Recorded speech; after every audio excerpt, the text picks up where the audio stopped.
uziko nafashe telefona perezida w'u Burundi Ndayishimiye ndamubaza ingabo zari ziri mu East African Community Forces mu Eastern Congo ko bazirukanye Burundi bugasigara akaba harimo kuza iza SADC Burundi bwagiye muri SADC atoya. Nagira sabe ibihugu biriko bishigikira iterabwoba mu Burundi na cane iki gihugu kibanyi cy'u Rwanda. Imigenderanire imeze neza cyane muri aka karere, ingorane ziri ni kuri iki kibazo cy'u Rwanda. Narumvise avuga ngo urumva ngo ingabo ngo z'u Rwanda zirakomeye, niyo mamutsi nanje ingabo mfise bashe.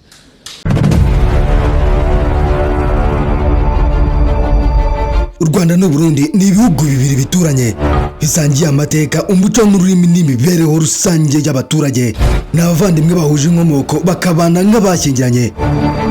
Ariko imyaka myinshi ishize babanye mu mwuka w'urwikekwe, amakimbirane no kutizerana. Imipaka ibahuza yahuza ari nk'ikiraro gihuza imiryango, ariko akenshi na kenshi ihinduka urukuta rutandukanye ibihugu byombi. Amateka y'akarere k'ibiyaga bigari, u Rwanda n'u Burundi byanyuze mu bihe bikomeye by'amakimbirane ya politike n'amacakubiri ashingiye ku moko byaberaga imbere mu bihugu byombi.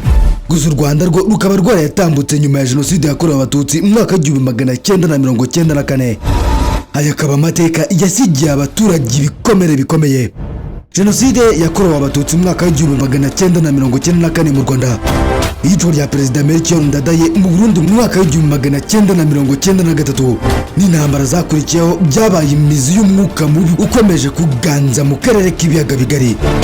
Uyu munsi imyaka irenga 30 nyuma y'ayo amahano hagati y'ibi bihugu aracyari mu rubangabangabo. Ibirego kuri buri ruhande byo gufasha imitwe yitwaje intwaro ihungabanya umutekano ku mpande zombi, amagambo akakaye y'abayobozi, gufunga imipaka n'inkubiri z'impunzi ziva mu bihugu bimwe zijya mu bindi bihugu, byose byongeye kuzamura impungenge n'amakimbirane ashobora kugeza ku gufata indi ntera. Muri iki kiganiro turagaruka byimbitse ku nkomoko, impamvu n'ingaruka z'umubano mubi hagati y'u Rwanda n'igihugu cy'u Burundi zishobora no gutuma hazamo ibiturika bibaye ngombwa. Gusa turibaza ikibazo, ese aya makimbirane n'ayo bayobozi cyangwa n'umutwara abaturage bahora bahetse kubw'impamvu n'inyungu zabo bagashaka buhake?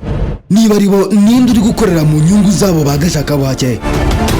Hano buri gihe ikaze urarihorana. Amazina yanjye nk'ibisanzwe n'Imaniragaba Alphonse. Hakeze n'inshingano zanjye za buri munsi ni ukukubwira byinshi utamenye biryoheye amaso n'amatwi y'ubyumva. Aha turi kwa Oscar Dushime, iwabo w'ibyegeranyo aho ibisobetse urujijo bisobanuka, aho twegura inyandiko tugasobanura ibyisobeka benshi mu kubyisobanurira. Ikaze nanone.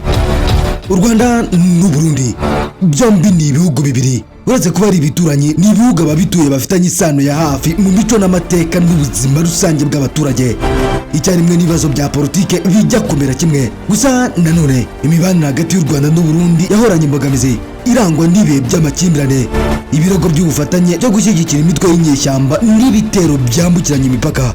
Amakimbirane akomeye ya politike n'amoko akenshi asa n'ayandi yatumye habaho kutizana no kudahuza, bigatuma imipaka ifungwa n'ibibazo by'umutekano hagati y'ibihugu byombi. Nyuma ya Jenoside yakorewe Abatutsi mu Rwanda, ibihugu byombi byakunze gushinjanya ko bicumbikira kandi bigashyigikira inyeshyamba zitwaje intwaro nka FDLR, umutwe ushinjwa na leta y'u Rwanda gusiga ukoza amahano mu Rwanda. Bamwe bawugize bakaba mu Burundi icyarimwe banahabwa inkunga n'igihugu cy'u Burundi. Ku ruhande rw'u Rwanda ngo hakaba imitwe y'abarundi nka Red Tabara, umutwe nawo bawugize bashinjwa na leta y'u Burundi gushaka gutembagaza ubutegetsi bwa Petero Nkurunziza mu mwaka w'2015 mu Burundi, ngo nabo bakabafashwa n'u Rwanda mu bikorwa byabo byo gutera igihugu cy'u Burundi. Ibi birimo ibirego by'ibitero byambukiranya imipaka no gushyiraho ingamba z'umutekano haba ku ruhande rw'igisirikare cy'u Rwanda ndetse n'igisirikare cy'u Burundi. Iyicwa rya perezida wa mbere w'abahutu mu Burundi mu mwaka w'1993 Melchior Ndadaye, hakaba na Jenoside yakorewe Abatutsi mu Rwanda mu mwaka w'1994, byombi byabaye umurongo mushya wa politike ndetse binakongeza amacakubiri mu karere. Ibibazo by'umutekano cyane cyane urujya n'uruza rw'impunzi n'ubushobozi bw'ibitwa yitwaje intwaro bwo kwambuka imipaka bakunze gutuma umubano uhungabana. Guverinoma y'u Rwanda kuva na kera hose yahangayikishijwe n'ingaruka z'umutekano mu Burundi ku mutekano warwo.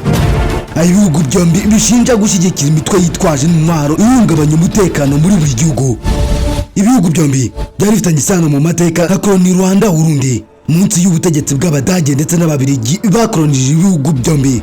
Ibyo bikaba byarazanye amacakubiri y'icyo bisa amoko, bituma habaho amakimbirane yamaze igihe kirekire akaba n'isoko y'ibibazo biri mu karere kugeza ubu. Nubwo hakozwe ibishoboka byose kugira ngo hanozwe umubano, kutizerana n'ibibazo by'umutekano byakomeje kwiyongera bishingiye ku rwikekwe n'amakimbirane hagati y'u Rwanda n'u Burundi. Mu mezi make ashize ibibazo bya diplomasi hagati y'u Rwanda n'u Burundi byakomeje kwiyongera kandi umubano hagati y'ibihugu byombi ari na kurushaho kuba mubi. Amakuru y'amakimbirane n'ibirego hagati y'ibihugu byombi nibyo bimaze igihe bikwirakwira mu bitangazamakuru byo mu karere no mu mahanga, kubera umwuka mubi hagati y'ibihugu byombi uhangayikishije buri wese uharanira amahoro mu karere k'ibiyaga bigari, kandi bisa nk'aho ingamba zo gukumira amakimbirane zose zifatwa zitagira icyo zitanga. U Burundi n'u Rwanda bisangiye umuco umwe n'ibibazo bimwe by'ubukungu, byombi bifite amateka yaranzwe n'amakimbirane akomeye afitanye isano n'amacakubiri hagati y'Abahutu n'Abatutsi, nayo akaba afite inkomoko ku bakoloni babizanye mu bihugu byombi. N'ubwo uburyo bwo gukemura ibibazo buriho ubu nko kwiyunga, demokarasi no kugabanya ubukene mu baturage, ibyo byose byakomeje kurangwa n'amakimbirane ndetse n'urugomo byaranze ibihugu byombi mu myaka yatambutse, aho byagiye bihura n'ibibazo bikomeye kandi muri byo. Gusa kuri ubu u Rwanda rwo ruri gushyira imbaraga mu kwiyubaka. Mu myaka ishize ikibazo cya politike giherutse kuvuka mu Burundi muri manda ya gatatu ya Perezida Pierre Nkurunziza cyagize ingaruka mbi ku mubano hagati y'u Burundi n'u Rwanda. Kuva muri Mata mu mwaka w'ibihumbi 2015 u Rwanda aho rwakiriye impunzi z'Abarundi zirenga 70,000. Mu mpunzi harimo n'abanyapolitike barwanyaga ubutegetsi bwari icyo gihe kugeza no ku buriho uyu munsi bwa Evariste Ndayishimiye. Muri iyo myaka bahanganye mu matora aho batemeranywaga na Perezida Nkurunziza bavuga ko manda ya gatatu Nkurunziza yari inyuranyije n'amasezerano y'amahoro yahagaritse intambara y'abaturage mu gihugu cy'u Burundi. U Burundi bwashinje u Rwanda korohereza kandi rugatoza inyeshyamba zishaka guhungabanya umutekano w'igihugu. Minisitiri w'ububanyi n'amahanga w'u Burundi Alain Nyamitwe yigeze kubwira ikinyamakuru mpuzamahanga BBC ko u Rwanda rucumbikiye umuyobozi w'u Burundi watsinzwe mu guhirika ubutegetsi kandi ko rufashe inyeshyamba kugaba ibitero ku mipaka y'u Burundi. Minisitiri yavuze ko u Rwanda rufashe ibitero abategura guhirika ubutegetsi bari gutegura ku Burundi. Yakomeje avuga ko bafite amakuru menshi yerekeye gushaka impunzi mu nkambi, cyane cyane inkambi y'impunzi ya Mahama, aho impunzi zijyanwa mu myitozo ya gisirikare kandi ngo bamwe bagatozwa n'ingabo z'u Rwanda. Perezida w'u Burundi Evariste Ndayishimiye yashinje u Rwanda kugira umugambi wo gutera u Burundi. Ibi bikaba ibintu u Rwanda rwamaganye rugaragaza ko ari ibinyoma bidafite gihamya. Nubwo hari imvugo mu mpera z'umwaka w'ibihumbi 2025 mu Ukuboza, inzego z'umutekano z'ibihugu byombi zahuye mu rwego rwo kuganira ku buryo bwo kugabanya umwuka mubi hagati y'ibihugu byombi. Ku ruhande rw'u Rwanda, kugeza n'ubu u Rwanda rushinja u Burundi ibyaha bitandukanye bijyanye no guhungabanya umutekano warwo no gukorana n'inyeshyamba zishaka kurutera zihungabanya umutekano w'u Rwanda. Ibirego bikaba bishingiye ahanini ku n'imikoranire y'ubutegetsi bwa Gitega n'imitwe y'iterabwoba irwanya u Rwanda ikorera mu burasirazuba bwa Repubulika ya Demokarasi ya Kongo.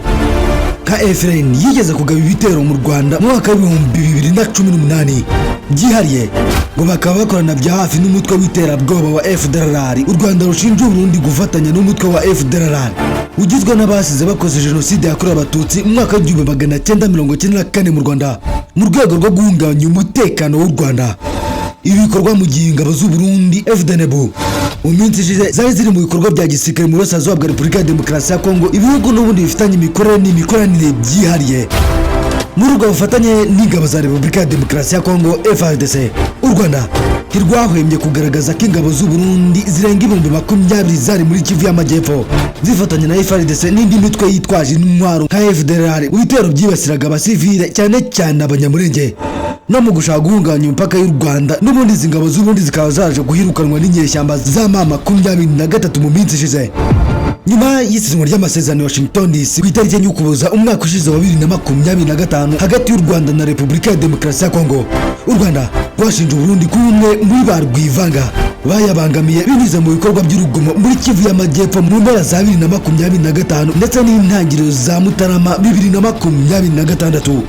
Amagambo y'urwango yaba ku ruhande rwa Repubulika ya Demokarasi ya Kongo ndetse n'u Burundi. Leta y'u Rwanda ishinja abayobozi b'Abarundi barimo na Perezida Evariste Ndayishimiye ubwe gukoresha amagambo y'urwango hate speech no kuvuga ibinyoma bya politike bibiba amacakubiri mu karere. gufunga imipaka ku buryo bitunguranye. U Rwanda rwamaganye icyemezo cy'u Burundi cyo gufunga imipaka yose yo ku butaka kuva mu ntangiriro za 2024 kikaba cyarabangamiye urujya n'uruza rw'abantu n'ibintu ndetse n'amahame y'umuryango wa Afurika y'Iburasirazuba East African Community EAC. Perezida w'u Burundi Evariste Ndayishimiye kuva yagera ku butegetsi yumvikanye kenshi yiko mu Rwanda arushinja umugambi wo gushaka gutera igihugu cye no gucumbikira abashaka guhirika ku butegetsi bwe, aho yongeye kurukira mu majwi mu ijambo risoza umwaka wa 2025 yagejeje ku Barundi kuwa gatatu ku itariki 31 Ukuboza umwaka wa 2025, aho nanone kandi yashinje u Rwanda gutera Repubulika ya Demokarasi ya Kongo ndetse no gushimangira ko hagati y'u Rwanda n'u Burundi hari inzika, aho yagize ati kubirebana n'u Rwanda ntitunejejwe nuko icyo gihugu kidashishikajwe n'amahoro mu karere, mu gihe ibindi bihugu bikora ibishoboka byose bibane neza n'ibituranyi bihana imbibi. Ibibera mu gihugu cy'abaturanyi cya Repubulika ya Demokarasi ya Kongo tubikurikiranira hafi, cyane cyane ko icyo gihugu gitera Kongo dufitanye inzika, kuko aricyo gikomeza kubungabunga abicanyi bahigira u Burundi. Nta kitwereka rero nyuma ya Kongo katari u Burundi, nk'uko abo Barundi b'imburamukoro bakiri mu Rwanda no mu Burayi babyivugira. Ku mugaragaro, Perezida Evariste Ndayishimiye yashinje u Rwanda gutera Repubulika ya Demokarasi ya Kongo mu gihe hari umwe mu bahamya bari bitabiriye umuhango wo gushyira umukono ku masezerano y'amahoro hagati y'u Rwanda ndetse na Repubulika ya Demokarasi ya Kongo. Muri uyu muhango wo gusinya amasezerano ndetse n'ibiganiro byabanje, nta namwe byigeze bigaragazwa ko u Rwanda rwateye Repubulika ya Demokarasi ya Kongo, ahubwo ikaba imvugo ikunze kwifashishwa n'abayobozi b'ibihugu byombi mu kwihunza ikibazo cya FCM23 no gusabira u Rwanda ibihano. Nta gushidikanya ushingiye kuri iyi mvugo bigaragara ko Evariste Ndayishimiye akomeje kuba mu murongo w'ubutegetsi bwa Felix Antoine Tshisekedi, FDLR, Wazalendo ndetse n'abandi bafatanyije mu rugamba rwo guhangana na AFC-M23. Muri iri jambo Ndayishimiye yakomeje ashinja u Rwanda mu mugambi wo gufasha no gutera u Burundi, ndetse avuga ko ibihugu byombi bitazabana neza mu gihe u Burundi butarahabwa abagerageje guhirika ubutegetsi mu mwaka wa 2015.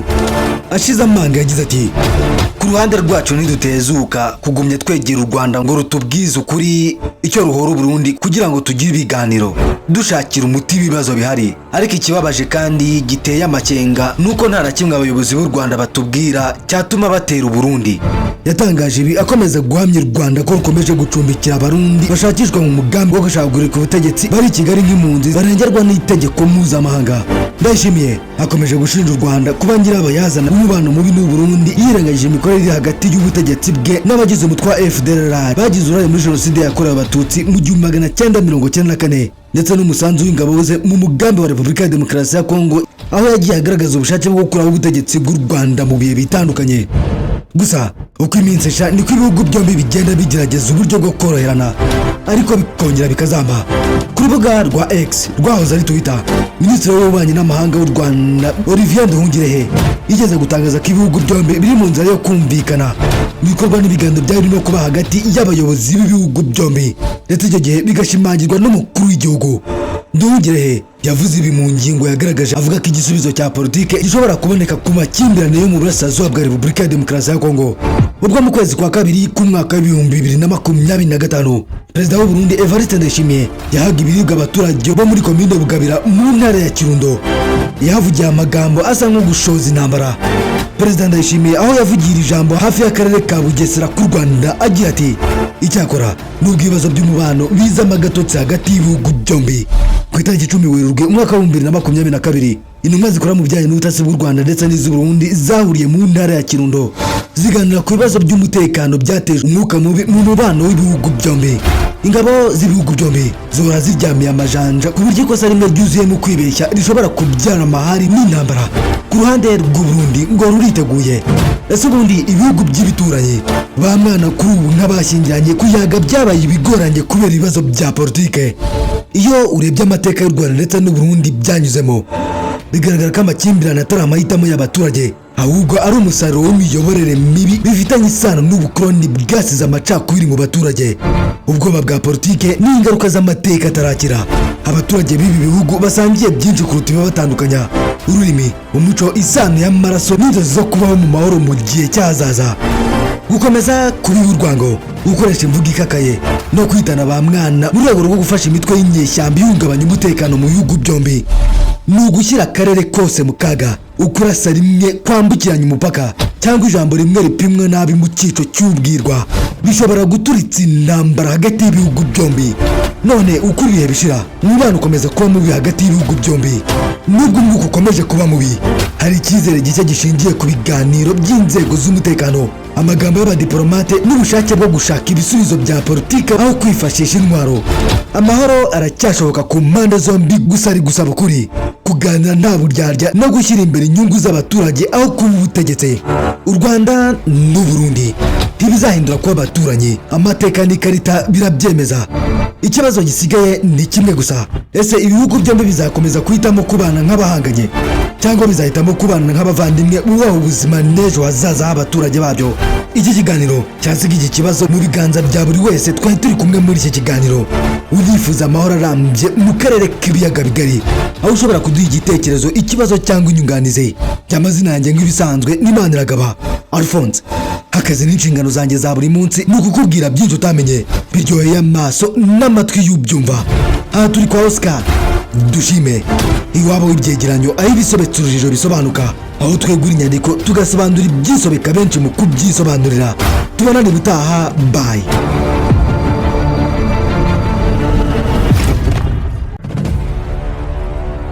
Sinzi niba ujya ubitekereza, ariko abantu bose muhura babanza kubona ibyo wambaye na mbere yuko babona niba uri inzobe cyangwa se niba uri igikara. Babanza kureba niba uberewe na mbere yo kumenya niba ufite ubwenge buhagije. None niba imyambaro ifite akamaro kangana uko, kubera iki uyigurira aho ubonye hose? Nk'ubu dushobora kugenda mu muhanda nkakwereka abantu baguriye imyenda aho babonye hose, nkanakwereka n'abandi baguriye cyangwa se badodesheje ahantu hazima nko muri Mbagariye Fashion. Badoda imyenda y'ubwoko bwose, yaba iy'abagabo, iy'abagore n'iy'abana, muri modeli zose wakwifuza. Imyenda y'ibirori nka costume z'abagabo n'iz'abagore, amakanzu, amashati, ariko by'umwihariko impuzankano cyangwa uniforme z'ubwoko bwose. Ibigo by'abanyeshuri, abashinzwe umutekano, amarestaurant, amahoteli n'abandi bose bakenera uniforme. Nka ibyo bitari bihagije, Mbagariye Fashion inigisha kudoda. Abahize mbere ubu ngubu bari mu kazi. Nta gikwiye kukubuza guhamagara cyangwa se kwandika ubutumwa kuri 07 82 08 03 21 cyangwa ukabasanga aho bakorera ku Kicukiro Ziniya, ubundi ukareba uburyo hari abadozi, hakaba na Mbagariye Fashion.